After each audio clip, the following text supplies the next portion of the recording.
Gostaria de desejar boa tarde a todas e todos, né? Enfim, agradecer também pela presença. O meu nome é Paulo Terra, sou professor da UF e faço parte do conselho editorial da revista Almanac. Enfim, vou apresentar o nosso evento de hoje, né?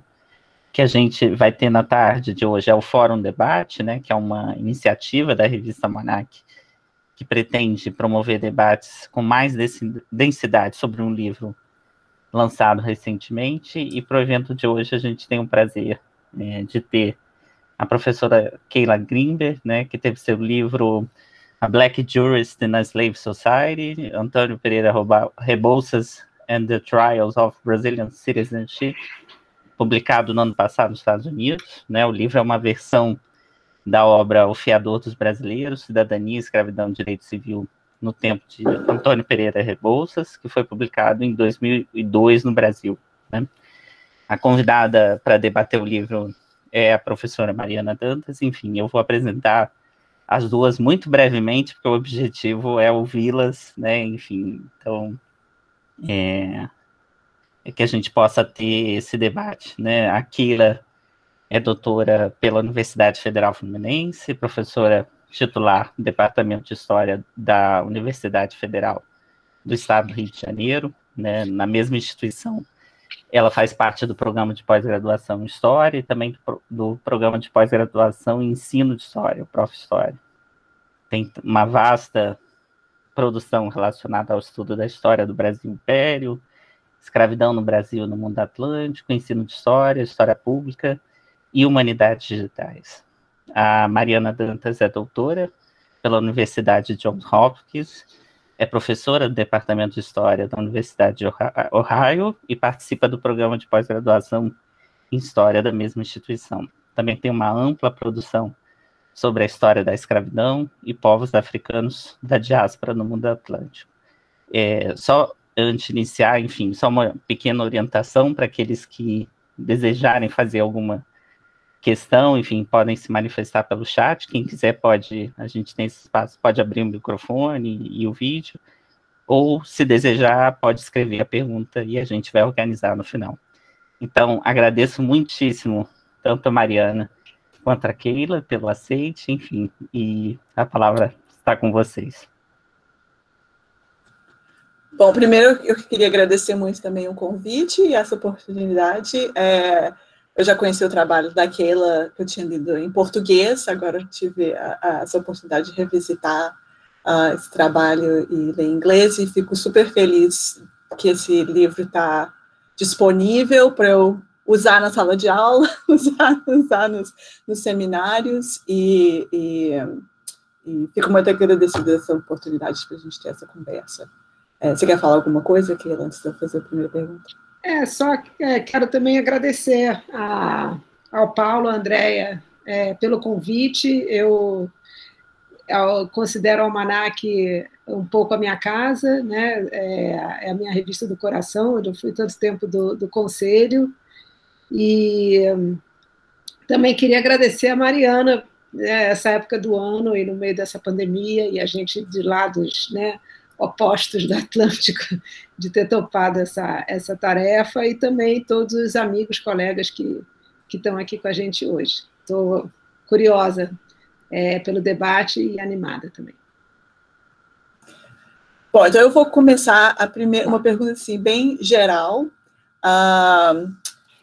Acho que é sempre bom a gente ter essa oportunidade de explicar o que te atraiu, né, nesse sujeito histórico, o que te inspirou a escrever um trabalho que está preocupado em entender a questão de cidadania, né, do direito civil no Brasil imperial escravista, mas a partir desse ângulo, né, do Rebouças. E então eu queria, se você pudesse falar um pouquinho sobre né, por que estudar ele, mas também pensando um pouco, uma coisa que eu estava curiosa, tendo visto, né, que agora, você escreveu isso inicialmente alguns anos atrás, né, se você também teve a oportunidade de pensar qual que é a importância desse estudo para o nosso atual momento historiográfico, né? Onde a gente tem mais, está vendo mais discussão sobre política de raça, política de identidade de raça. Então, né, a primeira pergunta seria essa: o que te atraiu a ele como sujeito histórico e por que você acha que ele é relevante para o momento historiográfico atual? Obrigada, Mariana. Bom, pensando no Antônio Pereira Rebouças no passado, né? Esse livro saiu há quase 20 anos, né? Então, há 20 anos, quando eu estava escrevendo a tese, né? Que depois deu origem ao livro, primeiro eu achei o Antônio Pereira Rebouças um pouco por acaso. Eu acho que isso é um pouco legal, interessante falar pensando em quem está escrevendo a tese, né? Assim, ele quem está escrevendo suas teses. Ele é fruto do acaso, no sentido de que eu entrei no doutorado com uma hipótese absolutamente errada sobre o comportamento dos advogados em relação à escravidão no século XIX. Né? Eu tinha 400 ações de liberdade, que eu tinha feito um levantamento, e fiz um banco de dados com o nome dos agentes todos, né, o que a gente hoje chama dos agentes judiciais, e eu tinha certeza que eu ia encontrar advogados que defendiam senhores e advogados que defendiam escravos. E que, encontrando esses nomes, eu ia botar no banco de dados, os nomes iam aparecer, e eu ia identificar quem era abolicionista e quem era escravista.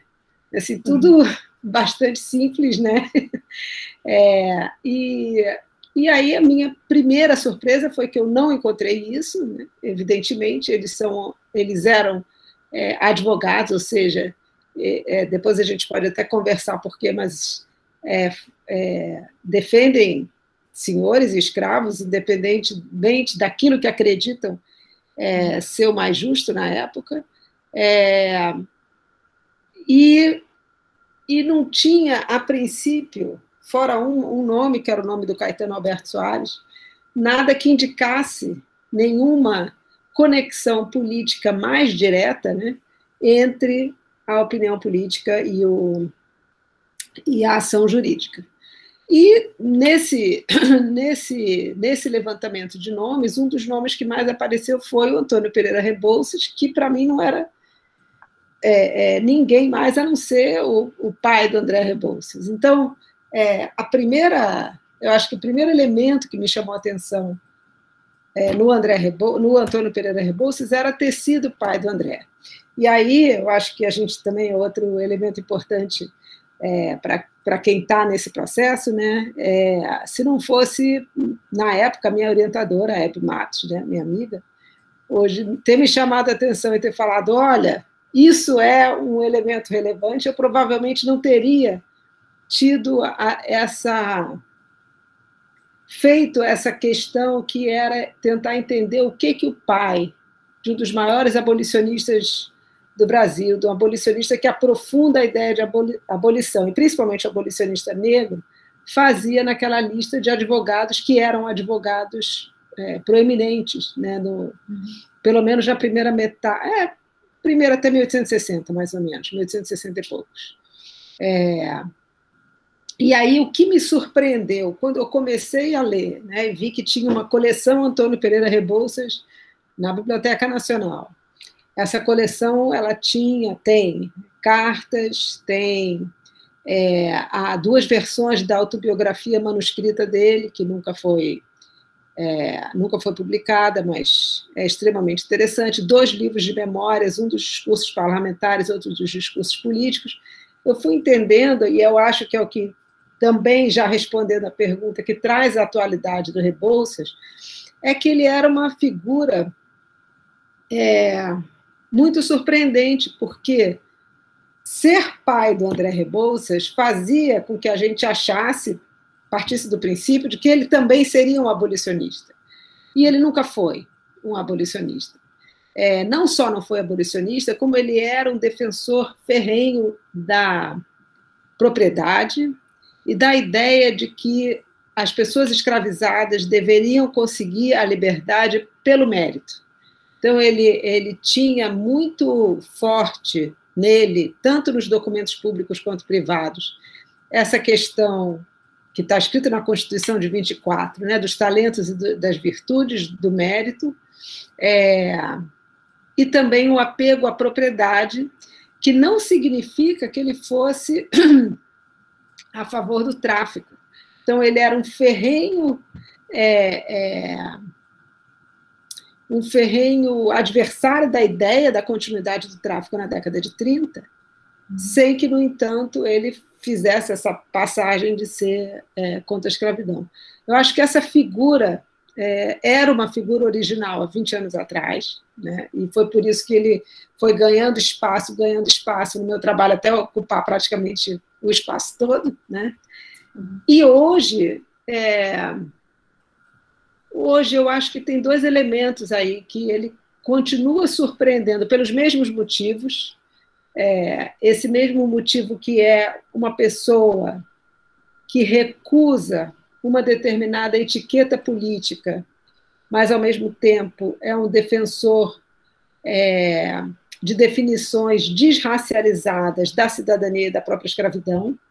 Então, do ponto de vista historiográfico, acho que, apesar da gente ter avançado muito, e tem muitos trabalhos novos e ótimos sobre intelectuais negros, essa perspectiva dele ainda é uma perspectiva que eu acho que necessita de aprofundamento, né? Entender como é que essa pessoa é possível e ocupa um espaço de destaque no Império, eu acho que justamente por conta dessas posições, mas, ao mesmo tempo, acho que ao longo desse tempo, até escrevi isso na abertura, lá na introdução da versão em inglês,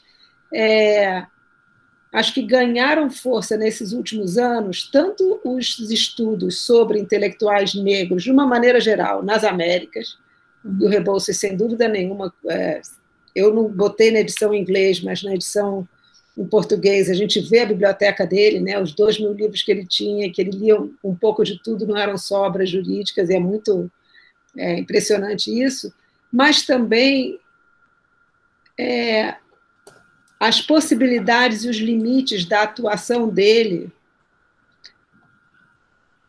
do ponto de vista da política racial que se instaura no Brasil, no Império, e depois da abolição. Assim, tentar entender a trajetória dele, a própria trajetória do filho, do André Rebouças, a partir dessa tônica do que a Hebe chamou de silêncio racial, né, ou de silêncio sobre, e quais são as possibilidades que uma família como a dele tinha, eu acho que é extremamente importante nos dias de hoje, tanto do ponto de vista historiográfico, né, para entender melhor esse movimento, quanto principalmente do ponto de vista político nosso, né, do que a gente vive hoje no Brasil, das nossas reações frente à violência racial e às desigualdades raciais, etc. Então, seguindo nesse ponto que você está fazendo, com essa conexão atual, uma coisa que ficou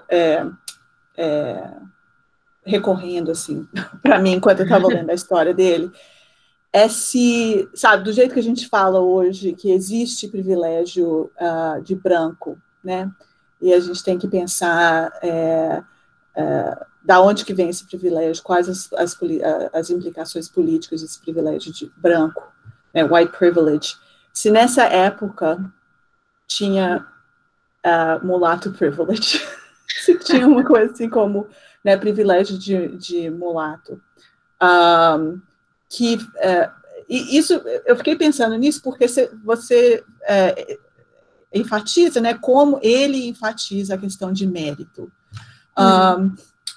Mas é claro que ele se beneficia de alguns privilégios, mas o discurso jurídico e político dele né, que é bem influenciado pelo liberalismo, rejeita o princípio do privilégio, né, como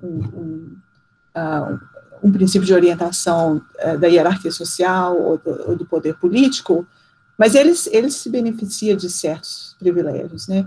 Então, eu estava curiosa de saber se você acha se tem alguma coisa nessa época que a gente pode chamar de, né, esse blind spot, esse ponto cego, é isso?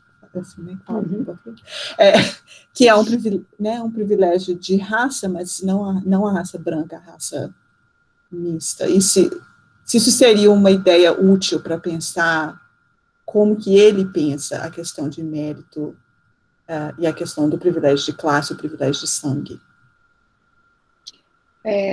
Boa pergunta, porque ela eu acho que é bem interessante pensar esse grupo de pardos, né, da geração da independência, e aquilo que eles conseguiram fazer nesse período, quer dizer, não em relação ao privilégio branco, né, que é muito, nem entra nessa discussão, né, porque só de pensar as pessoas brancas da geração dele que chegaram onde chegaram, né, ou seja, mais ou menos no mesmo lugar que eles, foram para Coimbra estudar, né, foram para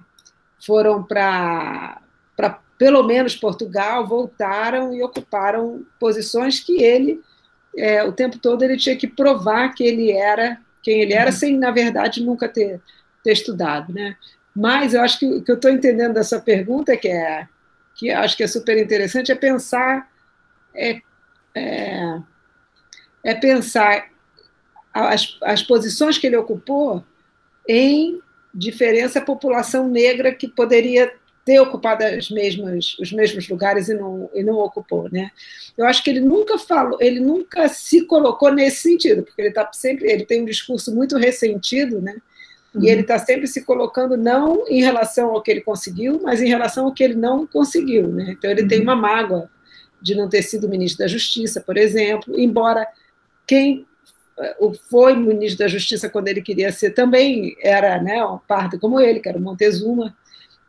Então, eu acho que ele certamente não veria desse jeito, mas eu acho que a forma da pergunta é interessante porque eu acho que não existe dúvida que os anos 20, com a independência, abriram um espaço para essa geração de pessoas que eram descendentes de africanos, nascidas livres e nascidas no Brasil, de ter alguma ascensão, aproveitando as oportunidades, e alguma entrada nessa burocracia imperial, que é claro que isso não se constitui exatamente nesse momento, se a gente voltar para a segunda metade do século XVIII, é possível que a gente ache exemplos também, mas que se constitui com talvez o que a gente possa chamar de uma geração, né, e que se expressa na década de 30, de 1830, por um movimento de direitos civis mais amplificado, pela existência de vários jornais,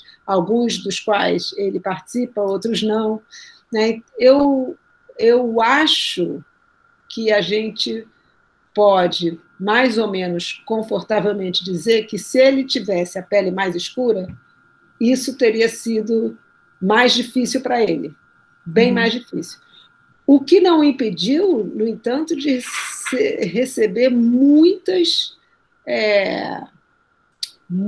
ataques racistas na Câmara, né, no Parlamento, e de ter que, ocasionalmente, provar que era livre, como quando ele veio, logo depois da independência, beijar a mão do imperador, né, depois da independência na Bahia, beijar a mão do imperador, e ele teve que provar que tinha que mostrar o passaporte, provar que era nascido livre, e em uma ocasião até provar que tinha conhecimentos de direito. Então, eu acho que ele aproveitou, ele e outros da geração dele, né, aproveitaram a oportunidade, em campos diferentes. A gente pode pensar no Paula Brito, hoje eu estava participando de uma tese sobre o Justiniano José da Rocha, o próprio Montezuma, o Sabino, acho que vários homens como ele que de diferentes maneiras participavam desse espectro político e fizeram parte dessa geração da independência. Nenhum deles, talvez pela linguagem da época, a gente pudesse chamar de negro, né, que tivesse uma pele mais escura. Mas eu acho que isso é uma discussão em aberto ainda, né? Assim, tentando fazer a relação, né? Porque privilégio, ele não teve nenhum. Quer dizer, fora de ter nascido livre, né? Que já faz a grande diferença da vida dele. Eu pensei assim em termos de como a gente, né, discute privilégio branco hoje como uma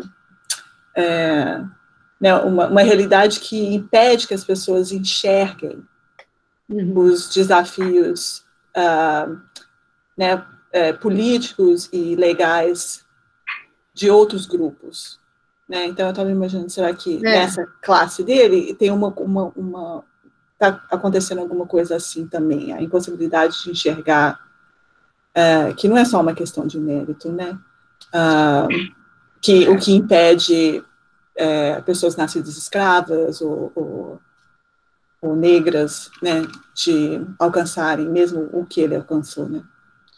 Isso ele realmente não, assim, eu acho que se a gente soubesse mais a relação dele com o pai, com a mãe, né, que o pai era português, a mãe era liberta. Se a gente soubesse mais, a gente até podia avançar, mas para ele, essa questão do mérito era mérito mesmo, ele não queria saber de quem. Quando ele propôs a compra da alforria em 1830. E ele tinha os africanos com quem ele lidava em muita baixa conta, né? Assim, os poucos comentários que ele tem sobre africanos, né, especificamente, não são, diria que não são de se orgulhar. Mas isso acho que conecta com outra coisa que eu queria te perguntar. Uma das frustrações, né, quando a gente lê a história da vida dele, é que apesar dele tentar cuidadosamente construir essa imagem de moderado, né, por causa da origem racial dele, qualquer coisa que ele fala parece construído como radical, né? Mas ele não era politicamente radical. Mas eu queria saber, assim, na sua opinião, dado o seu trabalho com ele, o que você considera que é revolucionário no posicionamento dele e no legado dele? Bom, primeiro, essa questão da racialização, que eu estava até pensando em relação aos dias de hoje, agora que você comentou, e talvez isso possa ser um elemento revolucionário, né? Porque ele passou a vida inteira tentando desracializar, no sentido de mostrar que não importava a cor dele, e que a cor dele não significava nada do ponto de vista político. Tanto é que ele era um cara liberal, no sentido liberal mais amplo, na política específica do Império.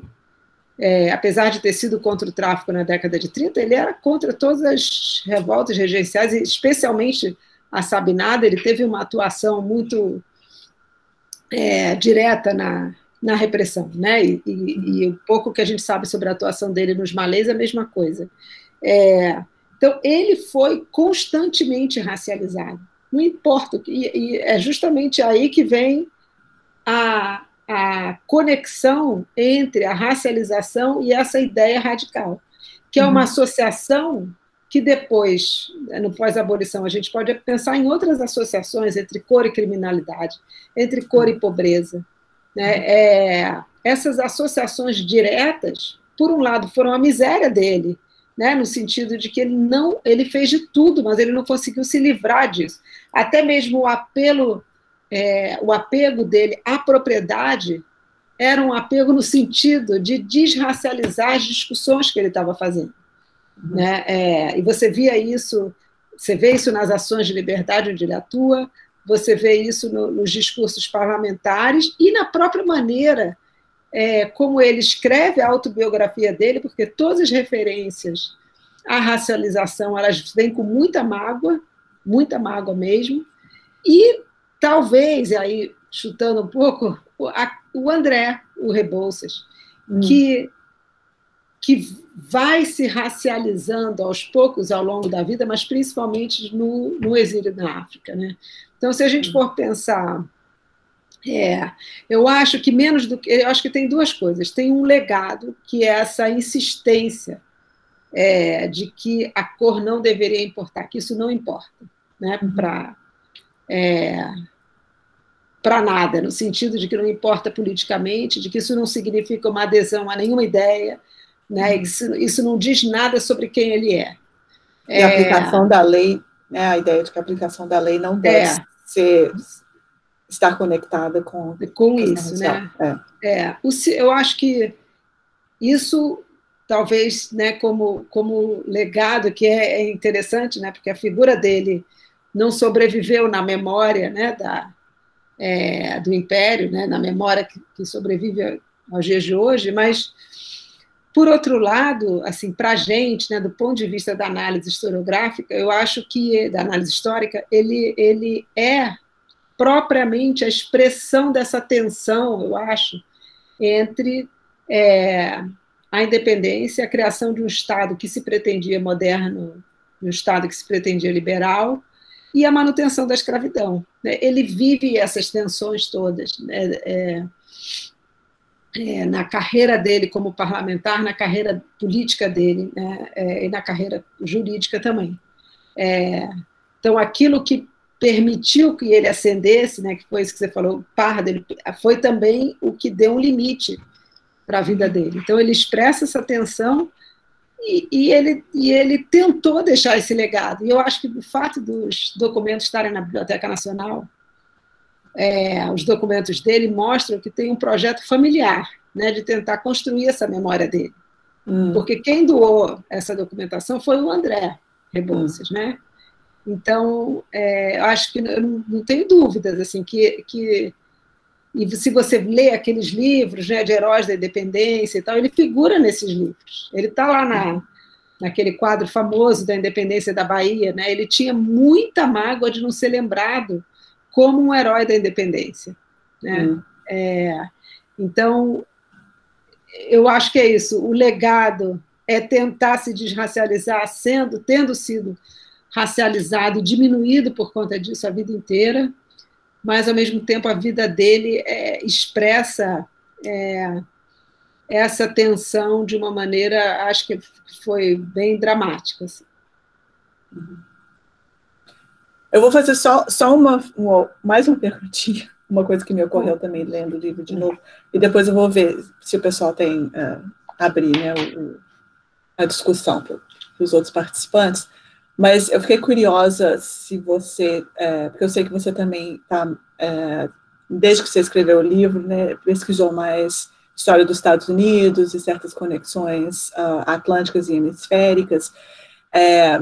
E uma coisa que me ocorreu lendo sobre as revoltas regenciais e o papel dele foi que acho que eu nunca li ainda, não sei se alguém fez essa conexão entre o período de revoltas regenciais e um certo seccionalismo no Brasil, que pode ser considerado um pouco paralelo ao seccionalismo que acontece nos Estados Unidos e que leva à Guerra Civil, porque no jeito que você conta que várias dessas revoltas têm, parte da tensão é uma tensão em torno da questão da escravidão, né? Qual o papel, qual a parte, né, que a escravidão vai ocupar num Estado, né, político, moderno, liberal. Então, eu fiquei imaginando assim, vendo certos paralelos com o processo de seccionalismo que acontece nos Estados Unidos e o que estava acontecendo no período regencial, só que aqui, quando você pensa no Rebouças, você vê que você tem essa classe de indivíduos politicamente e racionalmente intermediários que ajudam a oferecer uma solução a essa tensão que impede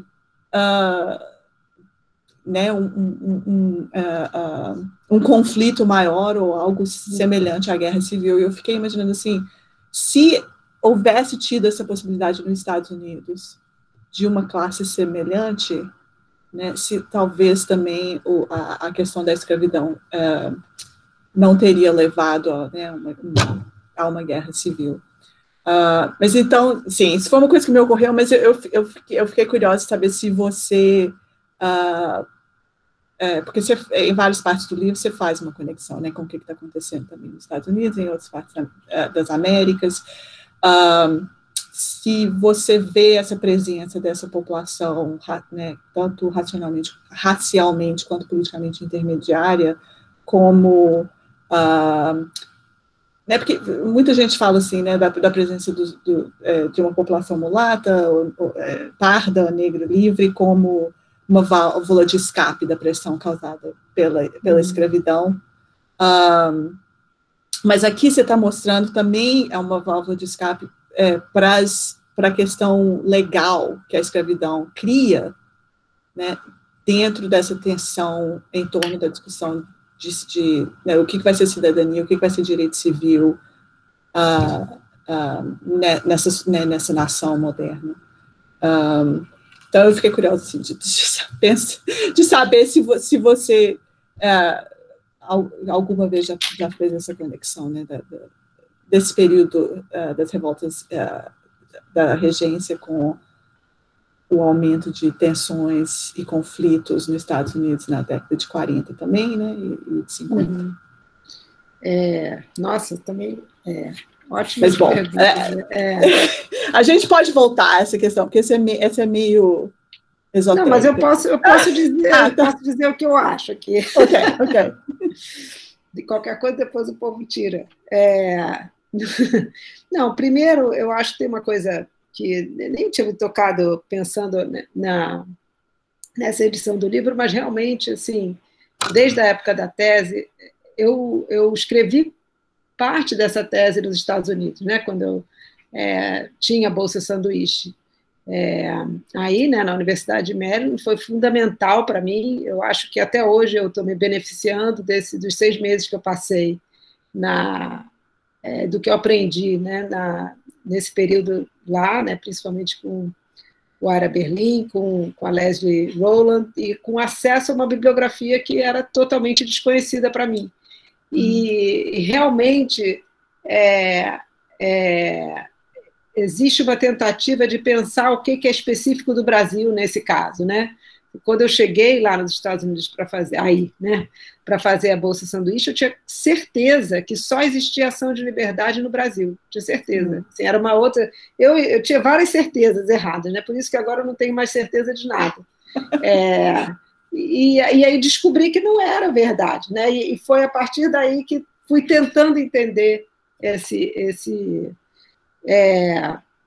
essa situação atlântica, né? Mas uma coisa que você falou sobre essa comparação com os anos 30, e que eu acho que é bem interessante, estou vendo a carinha da Adriana Barreto aí, que também pode ajudar nisso. A gente tem conversado sobre isso, sobre como que o que houve no Brasil na década de 30 foi uma série de guerras civis, né? Pensando, talvez com motivações diferentes, com origens diferentes, né? Mas houve uma série de guerras civis no Brasil, não da mesma escala, evidentemente, da Guerra Civil Americana, mas que talvez, só para pensar na clivagem da escravidão, acho que quando a questão da escravidão ou da ampliação dos direitos para essa população livre descendente de africanos foi colocada de uma maneira mais ampla, acho que essa classe dominante, essa classe que chega ao poder com regresso em 1837,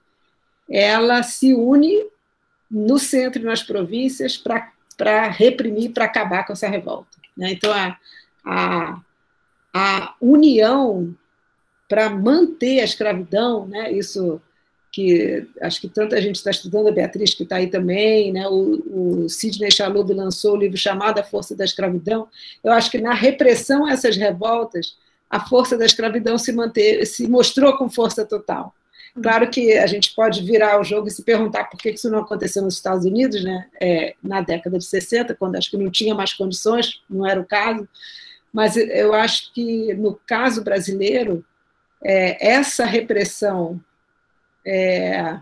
a qualquer tentativa de ampliação desse espaço de direitos e, ao mesmo tempo, qualquer elemento que colocasse em questão a escravidão, ele foi muitíssimo reprimido, e reprimido por esse... E isso explica... também explica a ascensão desse grupo do regresso ao poder em 37, né? São esses repressores, né? Essa união pela escravidão que se dá a partir desse momento e que, no meu entender, de certa maneira, define a boa parte da política imperial. No meu entender, não, no entender de um monte de gente, né? Mas a partir daí. Então, isso um pouco, mas eu acho a comparação com os Estados Unidos absolutamente pertinente, porque nesse momento também é um momento de concentração da propriedade escrava em determinados lugares, como vai aos poucos acontecendo com os Estados Unidos. É um momento de fuga em massa, é um momento de cruzamento de fronteiras, que é um pouco que eu agora, num outro projeto, que já não tem mais nada a ver com esse, estou tentando discutir em relação à Guerra do Paraguai, né? Assim, o quanto que a Guerra do Paraguai também tem de manutenção da escravidão. Mas sobre isso eu não vou adiantar, mais a menos que o pessoal queira ouvir, para a gente não sair muito do assunto. Eu vejo que a Beatriz e a Anitta têm uma pergunta. Beatriz, você quer ir primeiro? Sim, Keila, eu ia fazer uma pergunta nessa linha do que tu estavas acabando de dizer. Eu tinha me inscrito e tu estavas começando a responder. Mas eu vou querer aprofundar um pouco esse argumento. A gente vê pela atuação do Rebouças no parlamento que ele vai se sentindo afunilado, né? Ele vai se sentindo acuado nisso que ele está tentando defender, que é que são os direitos das pessoas livres de cor.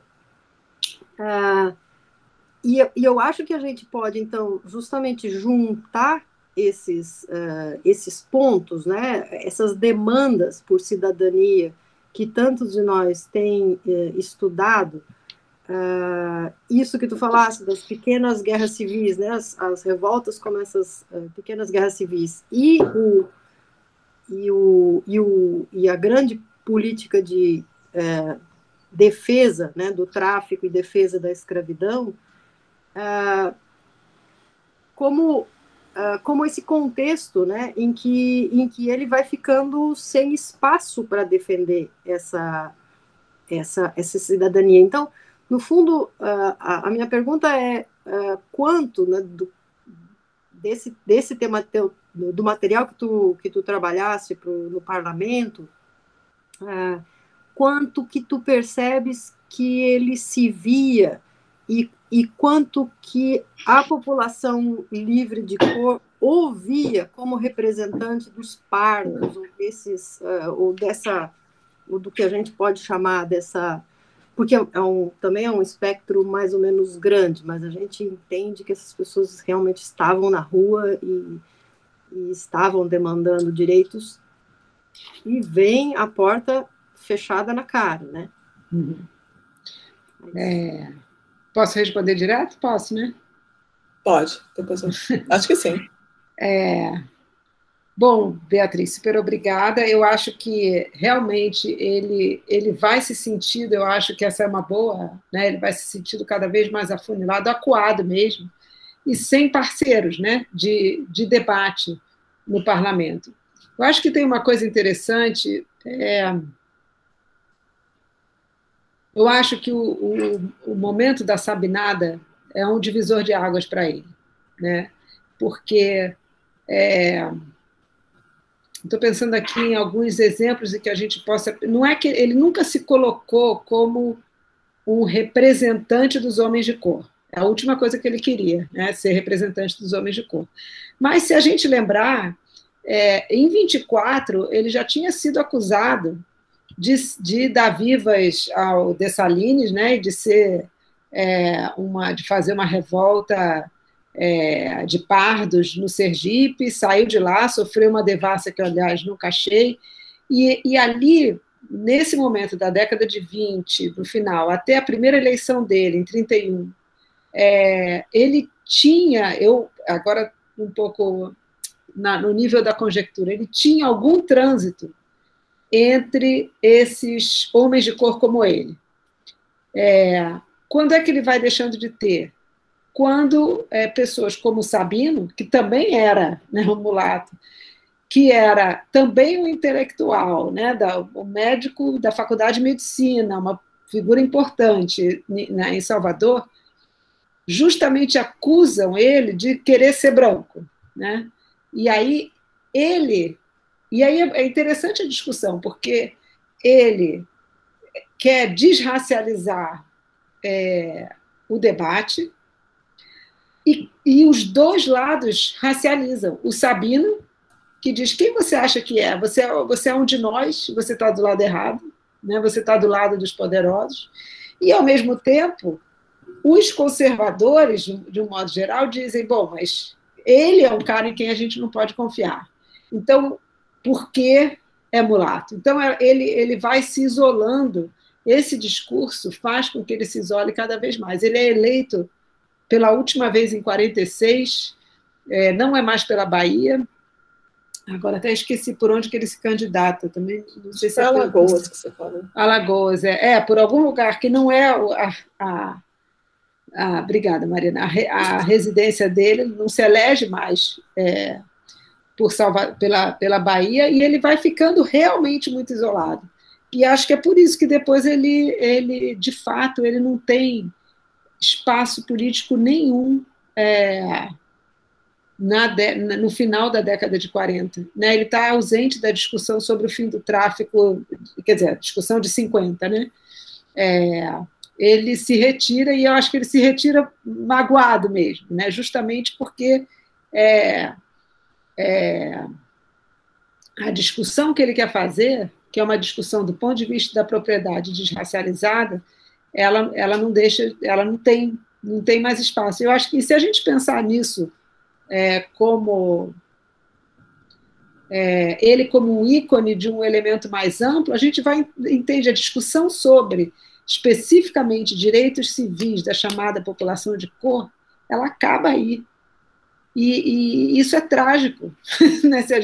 Ela não corre paralelo depois com a discussão sobre o fim do tráfico, nem com a discussão sobre a abolição, acaba. Essa discussão ela é retomada muito tempo depois, sei lá, 50 anos depois, 50 é exagero talvez, mas pensando já na geração da abolição. Né? Então, e aí eu acho que o que acontece é um pouco a história da família, ou seja, aqueles que querem transitar nesse mundo, eles transitam de maneira, né, como a Hebe disse, silenciosa, quer dizer, sem chamar atenção sobre si, não levando a discussão da cor adiante, né, e tentando transitar nesse espaço, que é o espaço possível daqueles que não querem ser racializados, mas são. Isso é terrível para o Brasil. Né? Mas, por outro lado, você acha que é possível também dizer que o fato dessa discussão falhar, né, dele não ter conseguido desracializar, né, essa questão de direito, produz, então, uma posição abolicionista mais forte, porque aí, se você não consegue tirar a raça da discussão do direito civil, aí, né, então você tem que confrontar a questão da raça. Então, um legado dessa falha não seria que as pessoas que querem, então, se posicionar politicamente nessa questão, eles têm que aderir ao posicionamento abolicionista, porque não tem um meio termo disponível. Não tem uma posição moderada disponível. Com a complicação de que não existe formalmente na lei maior, na Constituição e nas leis nacionais, nenhum elemento que distingua diretamente a cor pela cor. Aí também, de novo, diferente de outros países nessa mesma época. Então, esse argumento, que é um argumento que existe até hoje, quando a gente pensa na questão das ações afirmativas, essa discriminação existem outros tipos, tem a discriminação dos africanos, que nunca podem nem se naturalizar brasileiros, nem virar cidadãos, que é uma coisa correlata, mas e tem uma série de limitações para libertos. a não existência da referência explícita à questão da cor torna esse tipo de atuação muito mais complicada, porque ela não pode ser direta, porque do ponto de vista direto, você diz, não, mas não tem diferença entre os cidadãos, né? O que o Rebouças queria era fazer aquela lei valer realmente, né? Sem outra distinção que não os seus talentos e virtudes. Porque aí ele teria, né, ele e os outros como ele, teriam esses talentos reconhecidos. Mas, como ele não consegue, ele também não vai virar um abolicionista, nem poderia, né, nesse momento, ele fica nesse espaço vazio, nesse limbo de realmente não poder avançar na discussão sobre a igualdade dos homens de cor. Ele é um emblema disso. Alessandra Schiller. Olá, gente. Boa tarde a todos e todas. Boa tarde, Keila, Paulo, colegas. Keila, eu queria, assim, te perguntar, é uma pergunta de universitária, tá?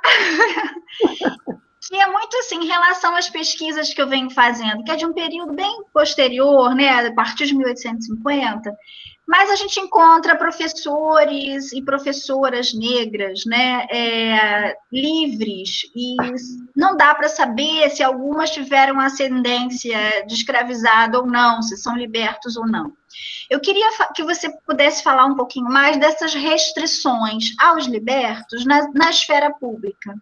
Mas não só na alta esfera pública, que isso está muito claro na Constituição. Mas, o que você encontra na documentação dessas restrições para a participação de cargos públicos em nível municipal, em nível local? Eu queria ouvir mais sobre isso, já que eu também não encontro muita historiografia que avance na discussão sobre os libertos, né, nesse período. Obrigada. Bom, primeiro, que bom te ver aqui, né? A gente não se vê há um tempão.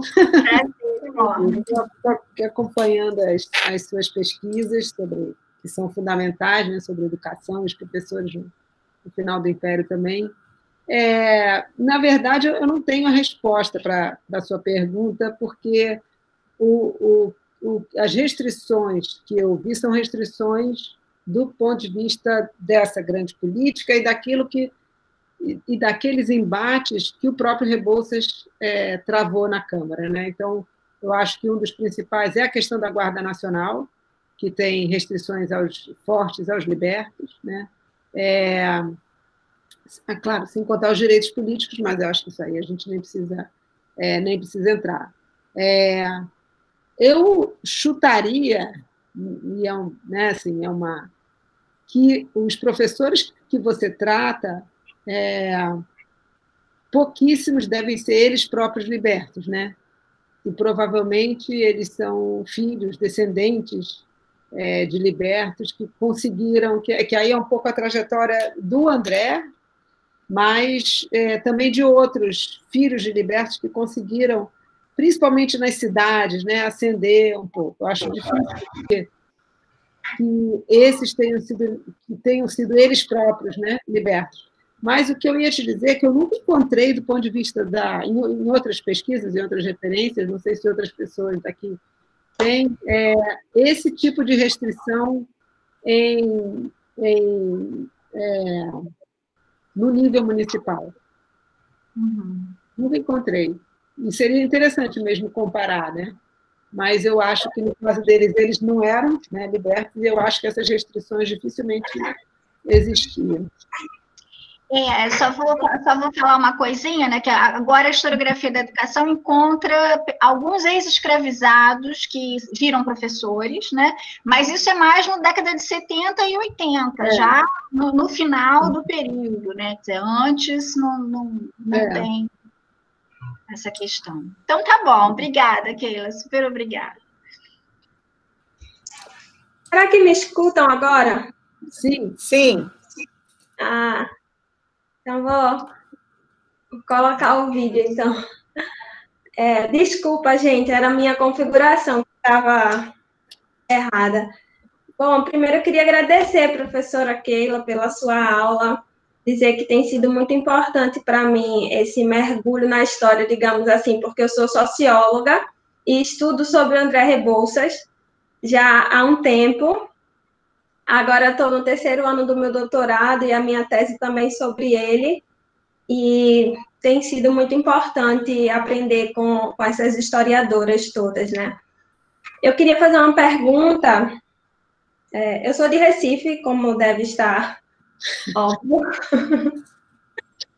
Eu queria fazer uma pergunta do ponto de vista mais metodológico, né? Já que, para mim, toda a construção metodológica da minha pesquisa foi um desafio, né? Que essa coisa de trabalhar com biografia, né?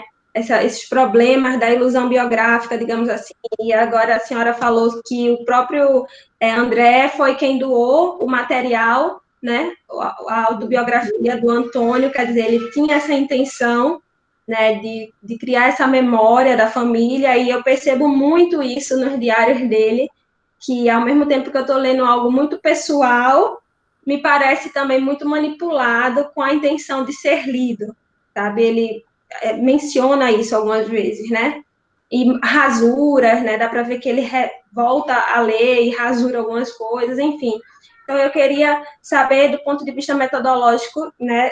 Ainda mais que você é historiador, eu acho que pode me dar algumas dicas de como foi para você trabalhar esse tipo de material, essas tensões, né? Que a trajetória do próprio Antônio, longe de ser linear, como a senhora mesmo falou, muitas tensões. E só para finalizar, em relação a essas tensões, eu fiquei pensando se a senhora visualizou, vou falar você. Por favor, por favor. Se você visualizou algum momento, algum tipo de atrito, de conflito entre ele e o André, quando o André opta, né, por se engajar ativamente no abolicionismo, enfim, passa a ter opiniões divergentes das do pai, que foi um exemplo para ele em muitas esferas, né? Ele, enfim, seria isso. E, mais uma vez, muito obrigada e peço desculpas pelo probleminha com o meu microfone. Deixa eu só... Desculpa, gente, só acender a luz aqui. Não, eu que agradeço, Anita, essas perguntas, e eu acho que elas duas têm muito a ver. Eu vou começar com a segunda. Eu estou recomeçando um trabalho sobre o Antônio Pereira Rebouças, sobre a família Rebouças, e é interessante você ter perguntado isso sobre o conflito, porque foi uma coisa que nunca apareceu assim, e também nunca me ocorreu, nunca ninguém perguntou. É ótima essa pergunta. Queria pedir desculpas aqui, porque eu tenho um gato que não resiste a uma luzinha verde ligada no computador, e apesar de eu fechar, eu sempre fecho a porta, ele entra. Então, ele está aqui, ele vai voltar. Voltou. Desculpa, gente. Tchau. É o Tutu. Então, esse conflito eu nunca vi, mas eu não é porque ele não... Eu acho que ele não tem existido, é porque...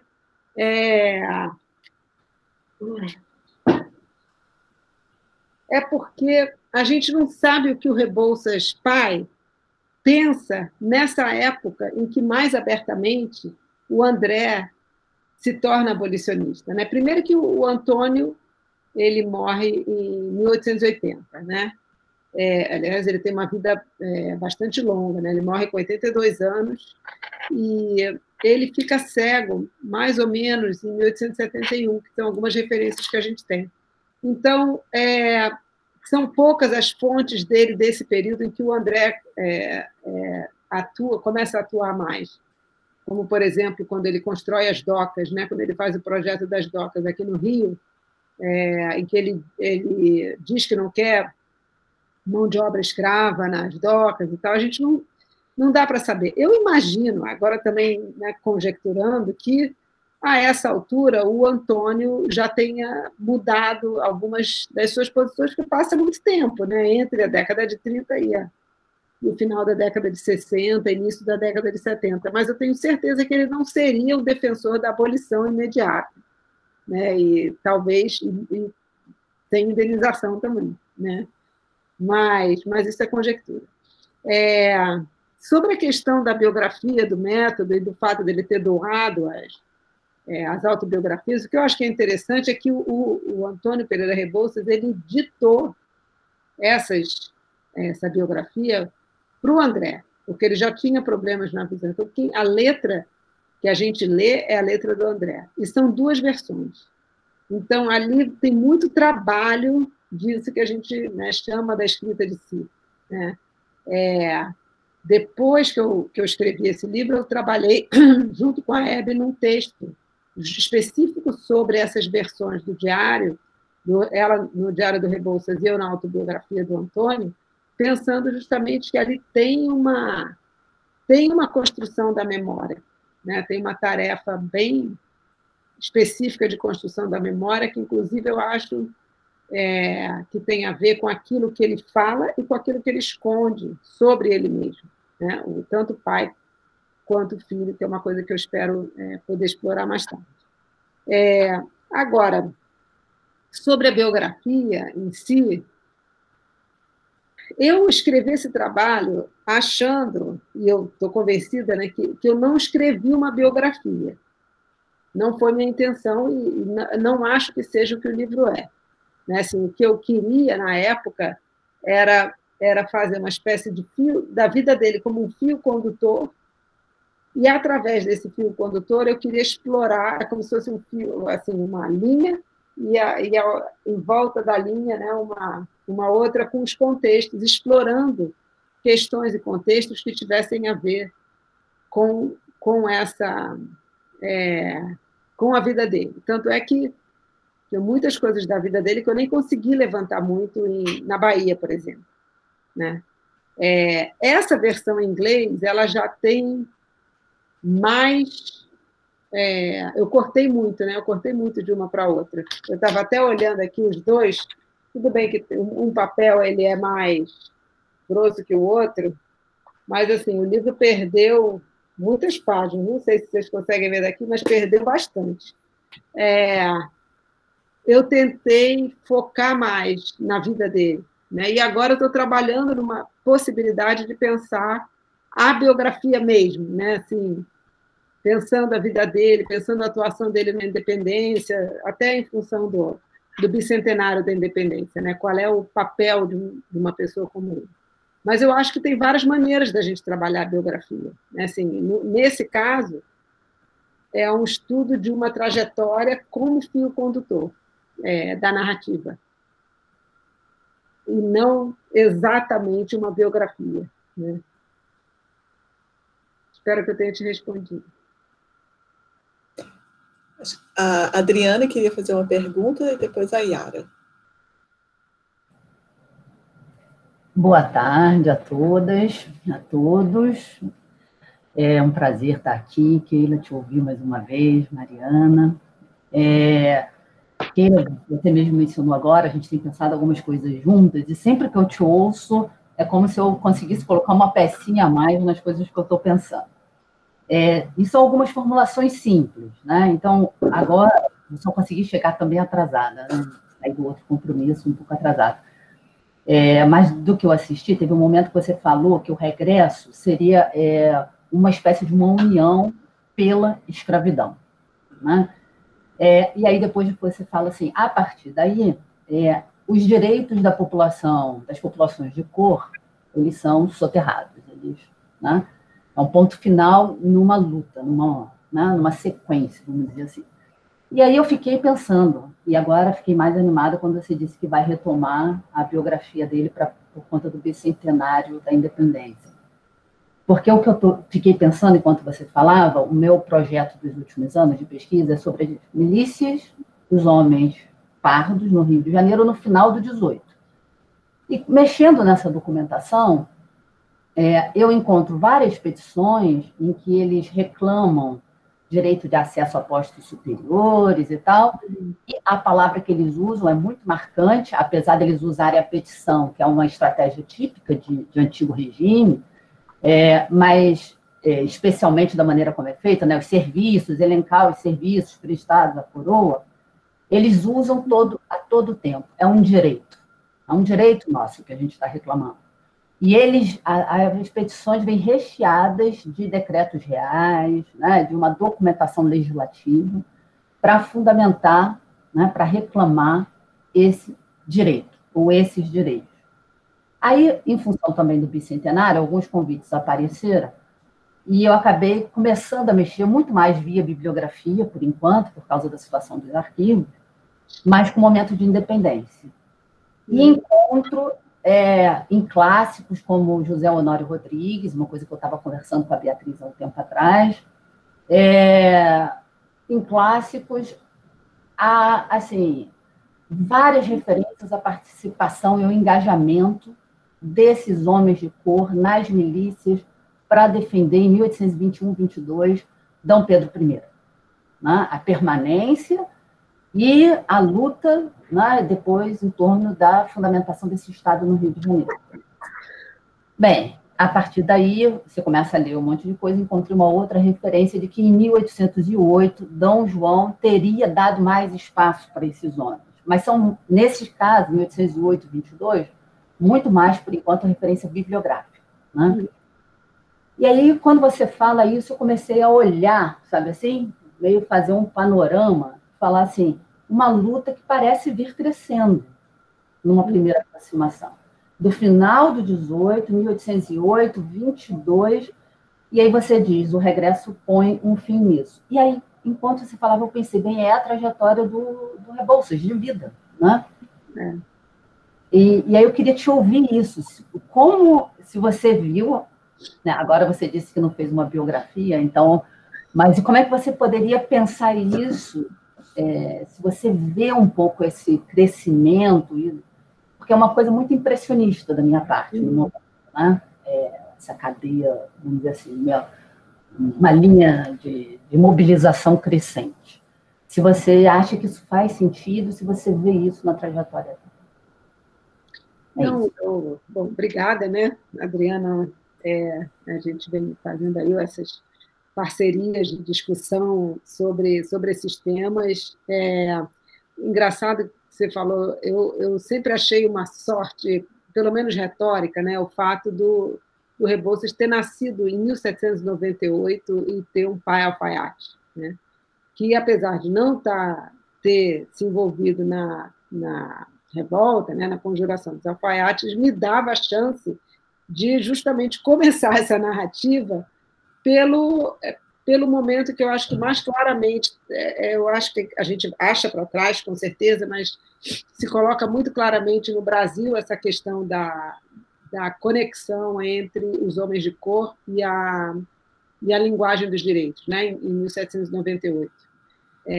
Então, eu não tenho dúvidas de que é possível que isso apareça, eu acho que isso aparece na discussão, pelo menos na segunda metade do século XVIII, de maneira pontual, mas na conjuração dos alfaiates, de uma maneira mais organizada, né? Faz parte da revolta. É claro, ele nasceu nesse ano, o pai dele não está envolvido nisso, mas me parece que o Rebouças cresce, que ele sai de Maragogipe e vai para Salvador no início da década de 10, né? Em 1814 ele já está lá, com 16 anos. Que ele é um pouco criado nessa perspectiva. Eu acho que esse momento que tem dois pontos-chave, talvez, na formação dele. Que são essas rebeliões africanas, né, que o João Reis descreve para essas décadas em Salvador e no Recôncavo, por um lado, da qual ele quer se distanciar. E, por outro lado, esse movimento desses liberais, que tem a ver, por exemplo, com 1817, que ele nunca fala nada, mas que eu acho que tem uma conexão na formação dele, estão muito claros. Assim, né? Então, eu concordo plenamente com esse seu caminho, né? que desde o finalzinho do século XVIII e as primeiras 2 décadas do século XIX, essa questão cresce, e depois da independência, o momento da discussão da Assembleia Constituinte em 23 é fundamental, né? Acho que muitos de nós lemos aquelas atas onde se discute a questão da população indígena, da população escrava, da população, né, quem é cidadão, quem não é cidadão. É um momento muito importante nesse momento, que Na década de 30, estou pensando nisso agora, na medida em que essa questão das rebeliões, pensando nas revoltas regenciais que a Mariana falou, e a questão do alargamento dos direitos se conecta de novo, a repressão, ou a gente pode falar da opção política do regresso, né, ou a questão do tráfico fala mais alto, acabam sufocando essa discussão que vai voltar bem mais tarde, né? E realmente ela desaparece um pouco do debate público. Isso tem tudo a ver com a trajetória dele, porque depois disso, da década de 40, ele sai da vida pública, né, e passa a se dedicar à advocacia. Então, acho que realmente não é uma biografia, não foi naquela época. Eu tentei, apesar de eu ter mexido muito no texto, né, na adaptação do texto, eu não refiz, né, não atualizei várias coisas, porque senão ia ser impossível lançar esse texto, mas eu estou cada vez mais interessada justamente nisso que a gente pode chamar de biografia dele, né, quem sabe. Não só... quer dizer, o pai dele era alfaiate, né? Isso é genial. Mas você acha que pode encontrar mais coisa mexendo ou não? Você acha que explorou tudo que tinha? Não, claro que eu não explorei tudo que tinha. Eu falei, não tenho certeza de nada. Eu tenho uma sensação que, para algumas coisas, eu consegui fechar do Caxias, entendeu? Óbvio que é uma emoção em alguns momentos. Não, eu sei que o Gaspar não participou da revolta. Inclusive, ele estava em Maragogipe, é outro mundo. Mas eu me concentrei durante um bom tempo tentando achar mais informações sobre a Rita Brasília, né, a mãe dele. Quer dizer, eu achei o que eu, na época, estava procurando, que ela era liberta, né, que ela era parda, eu não acho que ela fosse liberta, não acho que ela fosse liberta, como a descrição maior se faz, mas eu não sei se numa geração mais para trás eu consigo descobrir mais sobre ele, não. Mas eu acho que ele, de certa maneira, foi criado, principalmente quando ele chegou em Salvador, ele aprendeu essa linguagem dos direitos, né? Assim, ele se apropriou dela. Obrigada. Essa pergunta da Adriana, essa referência às petições e ao serviço né, militar, nas milícias durante apoio a Pedro I e a independência, me fizeram pensar também nessa questão da construção de redes de influência e troca de favor político, e se isso teve algum papel na vida dele também, porque um ponto do livro, né, você fala que toda vez que ele voltava para a Bahia, ele sempre... né, falava muito das conexões que ele tinha no Rio, da influência que ele tinha no Rio, e você vê que ele está... A impressão que eu tive é que ele está tentando construir, né, essa rede de poder com ele no centro, para mostrar que ele tem essa influência, que ele tem a possibilidade de... Não sei se de trocar a favor, mas de fazer alguma coisa politicamente pelos outros. Então, quando vocês estavam conversando aí sobre essa trajetória de ascensão e declínio, eu fiquei perguntando o que acontece com ele nesse sentido. Isso foi uma coisa importante para ele, para a presença política, né, e força política dele, e se você vê também um declínio nesse sentido, que ele né, na década de 40 e tal, a possibilidade de pessoas como ele de manterem seu posicionamento numa rede, né, política de influência começa a ficar mais restrita, e isso, em parte, tem a ver com a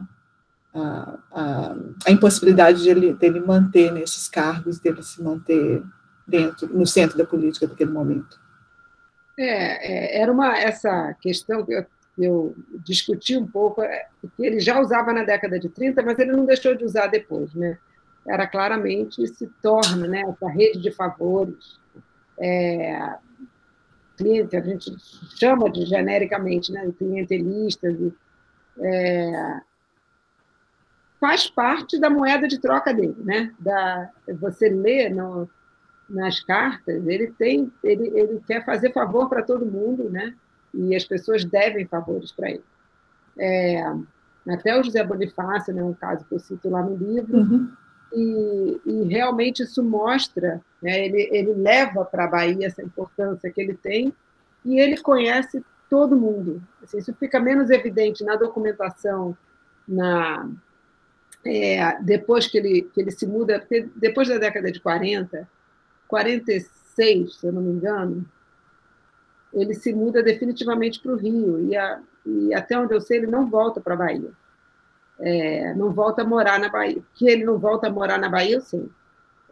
Não sei se ele ainda visita, mas ele deixa de viajar, deixa de se mudar. Então, essa rede ela fica restrita ao Rio. Mas, se você lê o diário do André, toda hora, quando o André quer conversar com as pessoas, ele pega o pai, né, leva o pai debaixo do braço e vai para convencer de uma obra, para levar um projeto. E o Antônio vai guiando ele, vai conversar com o Aureliano, vai falar com não sei quem. Ele conhece todo mundo dessa alta política do Império. Então, ele sai de cena do ponto de vista político-parlamentar, liberal, mas ele constrói uma reputação jurídica muito grande e ele é amigo das pessoas, ele conhece as pessoas. Né? Tem até uma história que dizem que a comida na casa dele era muito boa, que as pessoas apareciam para comer quando ele morava na Rua do Senado. E tem lembranças do André que também tentam mostrar o quanto que o pai era importante e o quanto que esses conselhos foram importantes. Eu acho que eu não tenho dúvidas. Ele faz parte da ascensão social e da ascensão política dele ser um cara que pode ajudar, né, e pode fazer esses favores, com certeza. Então, mesmo não estando no centro das questões políticas, ele continua sendo uma presença... Ele continua circulando. Isso é o que dá ao André o lugar que dá, né? Porque da onde o André tira tanto conhecimento e tanto acesso, assim, se a gente for pensar, né, no período em que ele e o Antônio Filho, né, viram esses dois irmãos engenheiros, vão para a Europa, voltam, é um pouco a rede de conhecimentos do pai, que mesmo assim o André quer ter uma história de empreendedorismo, né, que ele não consegue levar adiante, né, os projetos dele, em geral, fracassam. Aqueles que ele mesmo tenta fazer, né, empreender. A Yara tinha uma pergunta. Oi, Keila. Você sabe que eu sempre adoro te ouvir e eu adoro esse esforço de uma abordagem que a gente tenta, um esforço de síntese junto, de compreender dinâmicas. Eu fico me perguntando se a gente não pode avançar mais na ideia de mérito no período. Isso que você sempre tem destacado entre 1823 e 24, na fixação da ideia de talentos e virtudes como a moeda da cara do mérito. Mas o que me parece é que o mérito está sendo armado como um tema culto da educação do homem apto à política, em geral um letrado, desde o final do 18, e isso vai até o começo da década de 1820 com muita força. Se você pegar os catecismos políticos, o debate político, a linguagem política do período, o homem apto à política deve ter tanto os talentos, as virtudes, o mérito é uma palavra que aparece muitas vezes, e a moderação. Será que, eu acho que se você consideraria alguma coisa sobre isso, porque eu acho que cria uma espécie de triangulação e arena de onde que alguém pode se reconhecer ou não, estando no jogo liberal ou não. Que, desde a primeira leitura que eu fiz do seu texto, há muitos anos atrás, eu li lá junto com todo mundo na primeira publicação, é uma fímbria, né, que fica atritado o tempo todo. E se ele não é moderado de algum jeito, ele está fora do jogo, entendeu? Político e de ascensão. O que faz poder nascer, a frase é horrível, né? Faz nascer esse lugar ressentido, porque ele pode exercer a moderação e mesmo assim não ser reconhecido. Essa é a primeira coisa. Pensando aí nessa condição de mérito, se a gente avança um pouquinho, Será que é muito arriscado a gente, à beira do bicentenário, dizer que o mérito teve um poder fundacional na autonomização do Brasil e aí funcionou como um jeito de tensionar e até ser um pouco à borda da noção de direito? Por isso que o direito vai para a rua, por isso que o direito inflama as ruas, por isso que quem vai reivindicar o direito vai ter que, a médio prazo, procurar caminhos jurídicos e não de assembleia, de votantes, de eleitores, e em 37 não tem outro caminho a não ser cada vez mais dificultar isso e transformar em ação, né? Transformar em ação. Será que isso caberia no debate? São só hipóteses, mas eu acho que são um pouco aquelas com as que a gente também pode trabalhar. Bom, Yara, super obrigada, que bom te ver aqui. Eu também sempre adoro essas nossas discussões e essas ideias que você vê que fazem a gente pensar fora, né, desse esquema. Assim. Então, primeiro, eu acho que você tem esse ponto da moderação, é um ponto chave, você tem toda a razão. E ele justamente se constrói, por isso que ele é o fiador dos brasileiros, né? Por isso que é uma expressão dele. Ele é o fiador porque ele é moderado. Se ele fosse um radical como o Sabino, ele não era um fiador, né? Porque o fiador é a garantia de que ele não vai passar a perna, né? É a garantia de que ele é um cara que se pode confiar nele, né? E é confiar porque ele é moderado, né? Quer dizer, eu acho que aos nossos olhos de hoje não é moderação essa porque ele pende para o lado conservador, mas ele se constrói como moderado. Você tem toda a razão. Aliás, isso me fez lembrar, na defesa, né, o Vanderlei Guilherme dos Santos estava na banca e ele me perguntou, ele falou assim, o problema desse seu personagem, né, é que ele não poderia ter existido. Né, se você pega, ele desafia todas as definições da ciência política. Ele não poderia ter existido. Então, eu estou com dificuldade. Eu falei, mas é porque ele existiu. E é por isso que, nesse caso, a história, né, dá mais conta. Estou fazendo aqui uma defesa corporativa do nosso ofício. Agora, esse ponto que você levantou agora, que eu nunca tinha pensado nesses termos, eu acho que é extremamente interessante a gente pensar, até porque, de novo, né, voltando ao ponto que a Mariana levantou no começo, é uma discussão super atual, pensar qual é o lugar do mérito e sair da armadilha da meritocracia, né, que é uma palavra que não tem nada a ver com essa nossa discussão, mas que hoje, quando a gente fala mérito, aí vira meritocracia, a gente fica engolido no negócio que você não tem muito como avançar, né? Eu acho que essa sua discussão ela é uma chave importante para se pensar. Talvez, assim, eu estou também pensando alto, pensando agora, 2 pontos. Um, que é o que isso significa em relação a esse enquadramento mais amplo de antigo regime que essa geração estava indo contra. Então, eles estão defendendo o mérito porque eles são contra a definição dos critérios de nascimento. Então, nesse sentido, é claro que é uma chave fundamental para pensar, porque é só essa que justifica um cara sem posses como ele, né, que possa ter a que ele atribui isso. Se ele nasceu sem nada, ele só estudou as primeiras letras e ele e essa geração dele, né? É isso que a gente chamou da geração da independência. Isso, eu acho que a gente não pode esquecer, né? Que o contraponto deles é o contraponto da organização, da estrutura do antigo regime. Né? Esse o modelo que eles estão indo contra.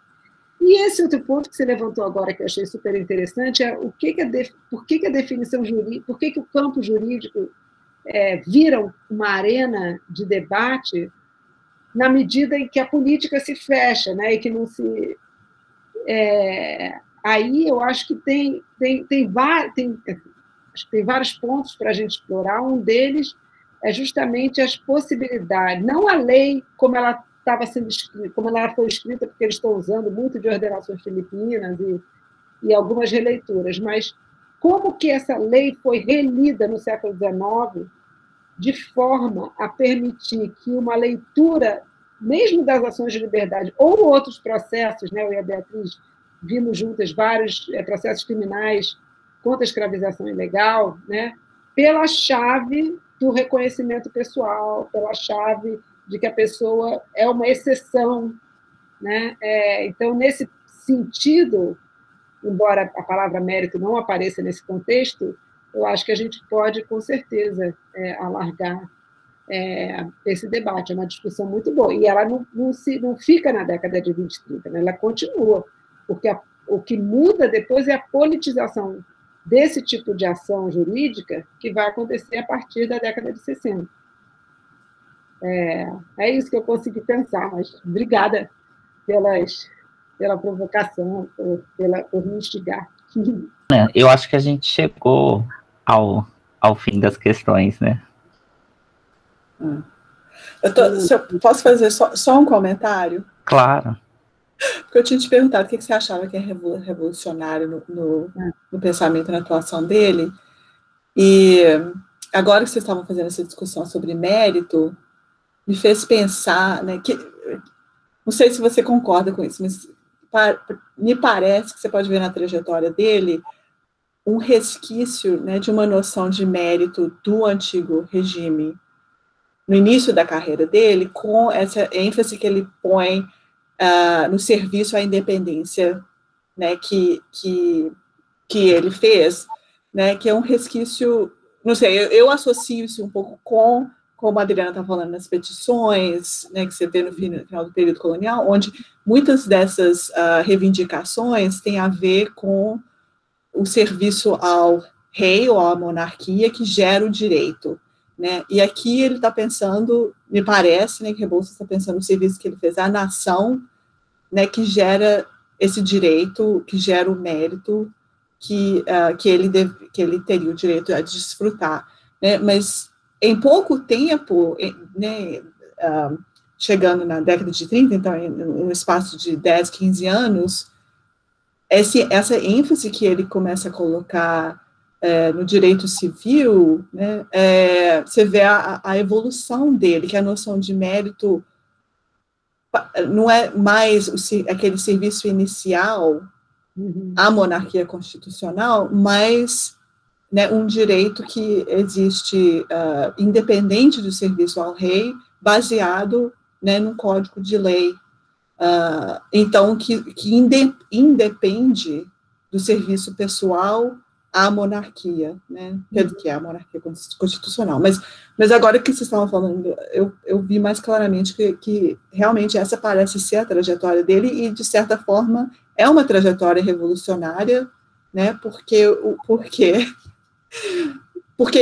pressupõe um direito inato, né, de ser da cidadania e não serviço à monarquia, né? Um direito inato que vem a partir da cidadania e não porque né, ele foi militar e serviu à monarquia de certa forma. Não sei, o que você acha?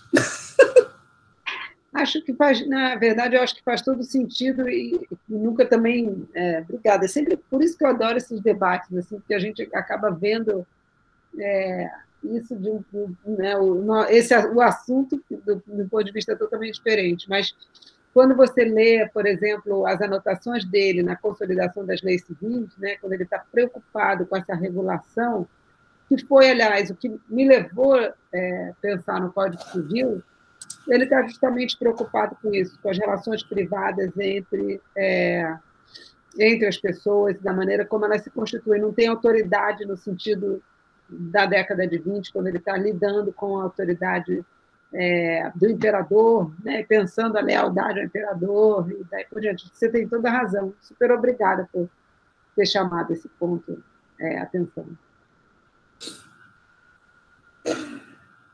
Bom, agora não tem mais nada. Então, queria agradecer muitíssimo tanto a Mariana quanto a Keila, que se dispuseram, enfim, estar aqui presente nessa tarde, que eu acho que o debate é tão interessante. Keila, tem várias mensagens de congratulações no chat, depois você dá uma olhada.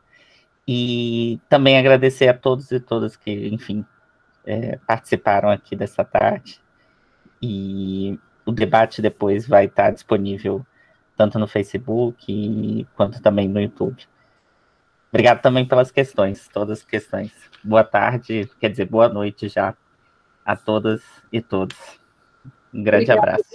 Muito obrigada. Obrigada, Keila. Obrigada, Maria. Obrigada a todo mundo. Ana Maria, feliz de ver vocês.